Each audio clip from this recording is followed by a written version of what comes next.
হয়তো তুমি আজ অনেক ভাঙা মন নিয়ে আল্লাহর সামনে দাঁড়িয়ে আছো। হয়তো তুমি নিজেকেই প্রশ্ন করছো, আল্লাহ কি আমাকে ভুলে গেছেন? এই কষ্ট কি চিরকাল থাকবে? আমার সব দোয়া কি অযথাই চলে যাচ্ছে?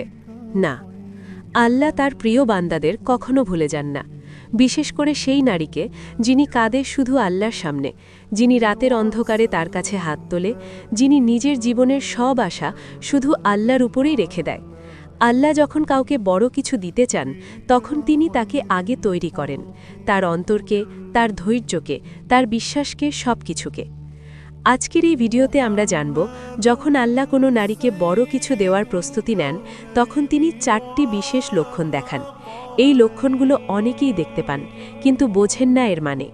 তুমি যদি নিজের জীবনে এই 4টি লক্ষণ দেখতে পাও, তাহলে তুমি খুবই সৌভাগ্যবান, কারণ আল্লাহ তোমার জন্য বড় কিছু প্রস্তুত করছেন। তবে শেষ পর্যন্ত দেখো, কারণ চতুর্থ লক্ষণটি সবচেয়ে অদ্ভুত, আর এটি আল্লাহর পক্ষ থেকে তোমার প্রতি ভালোবাসার সবচেয়ে গভীর প্রমাণ। প্রথম লক্ষণ, হঠাৎ অন্তরে অজানা অস্থিরতা। হঠাৎ একদিন তুমি অনুভব করতে শুরু করো, সবকিছু ঠিকঠাক চললেও তোমার অন্তরে এক অদ্ভুত অস্থিরতা কাজ করছে। তুমি আগে যে কাজগুলোতে তৃপ্তি পেতে এখন আর তৃপ্তি পাও না। তুমি আগে যে কাজগুলোতে শান্তি পেতে এখন সেই শান্তি পাও না। তুমি যে সম্পর্কগুলোকে আঁকড়ে রেখেছিলে তা এখন যেন ধোঁয়ার মতো ভেঙে যাচ্ছে। এই অস্থিরতা মানেই কি তুমি ভুল পথে আছো? না, এটা আল্লাহর পক্ষ থেকে একটা সাইন। তুমি দুনিয়ার প্রতি আকর্ষণ হারাচ্ছ, কারণ আল্লাহ তোমার অন্তরকে প্রশিক্ষণ দিচ্ছেন। তার দেওয়া বড় নিয়ামতের জন্য তিনি তোমাকে ভেতর থেকে গড়ে তুলছেন। কোরআনে আল্লাহ বলেন, তোমরা এমন অনেক কিছুকে অপছন্দ করো, অথচ তা তোমাদের জন্য কল্যাণকর। আর তোমরা এমন অনেক কিছুকে ভালোবাসো, অথচ তা তোমাদের জন্য ক্ষতিকর। আল্লাহ জানেন, তোমরা জানো না। এই অস্থিরতা হলো সেই সময়ের সূচনা, যখন আল্লাহ তোমাকে হোক চাকরি, বিয়ে, ইবাদত বা জীবনের নতুন স্তরে একটা বিশাল পরিবর্তনের জন্য প্রস্তুত করছেন। নাম্বার 2, দুঃখের মাঝে তাওয়াক্কুল বাড়তে থাকে। তুমি নিজেই অবাক হয়ে যাও, আগে যে পরিস্থিতিতে তুমি ভেঙে পড়তে, এখন সেখানে তুমি শান্ত। তুমি কাঁদো ঠিকই, কিন্তু তোমার কান্নায় এখন একটা অন্যরকম শান্তি আছে, কারণ তুমি তাওয়াক্কুল শিখে গেছো। তুমি ফলাফল নিয়ে চিন্তা করছো না, তুমি শুধু আল্লাহর কাছে নিজেকে সঁপে দিয়েছ। রাসূল সাল্লাল্লাহু আলাইহি ওয়াসাল্লাম বলেছেন, যদি তোমরা আল্লাহর উপর তাওয়াক্কুল করো, তবে তিনি তোমাদের রিজিক দেবেন, ঠিক যেমনটা তিনি পাখিকে দেন। সকালবেলা খালি পেটে বের হয়, সন্ধ্যায় ফিরে আসে পূর্ণ পেটে। তুমি এখন বুঝে গেছো, তুমি চাও কিছু, কিন্তু আল্লাহ জানেন কখন দেবেন।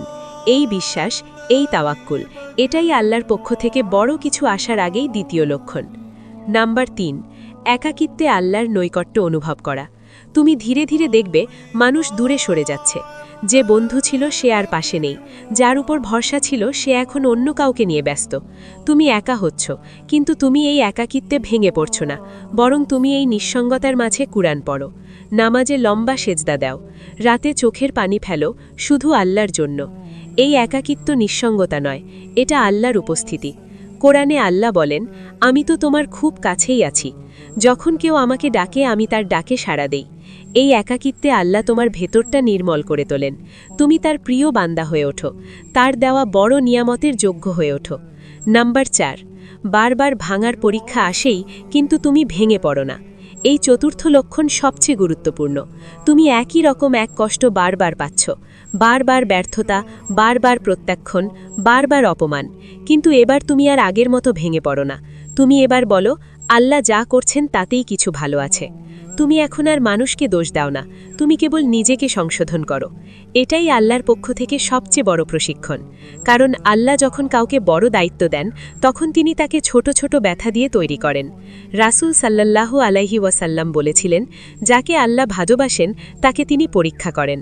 তুমি এখন পরীক্ষায় পাশ করে যাচ্ছ, আর এটাই সেই লক্ষণ, তুমি আল্লাহর পক্ষ থেকে বড় কিছু পেতে চলেছ। প্রিয় বোন, তুমি যদি নিজের জীবনে এই 4টি লক্ষণ দেখো, তাহলে বুঝে নাও আল্লাহ তোমাকে বিশেষভাবে তৈরি করছেন। তুমি হয়তো ভাবছ কিছুই তো হচ্ছে না, কিন্তু আল্লাহর পরিকল্পনা নীরব, নিখুঁত এবং সময় মতো ঘটে। তুমি শুধু তোমার দোয়া, কান্না আর ইবাদতের ভিত ঠিক রাখো, বাকি কাজ আল্লাহর। শেষে একটা প্রশ্ন রেখে যাচ্ছি, তুমি কি নিজের জীবনে এই 4টি লক্ষণের মধ্যে কোনোটি দেখতে পাও? তাহলে নিচে কমেন্ট করে আমাদের জানাও, আর একে অপরের জন্য দোয়া করো, যেন আল্লাহ আমাদের সবাইকে সেই বড় নিয়ামতের জন্য প্রস্তুত করেন।